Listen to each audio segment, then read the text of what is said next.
श्री स्वामी सांगतात, जेव्हा तुम्ही एखाद्या सच्च्या व्यक्तीला, जेव्हा एखाद्या तुम्ही सच्च्या आत्म्याला, तुमच्यावर अविरत मनापासनं प्रेम करणाऱ्या, तुमच्यावर मनापासनं जीव ओवाळून टाकणाऱ्या व्यक्तीला जाणून बुजून दुखवता आणि तो माणूस तुमच्या आयुष्यातनं न काय करता, तुम्हाला कसलाही शिव्याशाप न देता, तुम्हाला कसलाही त्रास न देता बाहेर निघून जातो ना, लक्षात घ्या. तेव्हा त्याचा आराध्य त्याच्या मागे उभारतो, तेव्हा त्यानं तुम्हाला शिव्या नाही देऊ दे, तेव्हा तुम्हाला शाप नाही देऊ दे, त्यानं तुमच्याविषयी कुठलीही वाईट गोष्ट नाही बोलू दे, पण प्रकृती बदला घेते.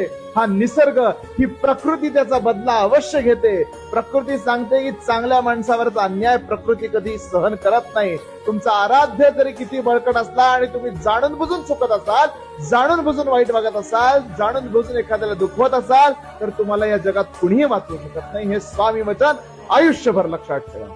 श्री स्वामी समर्थ.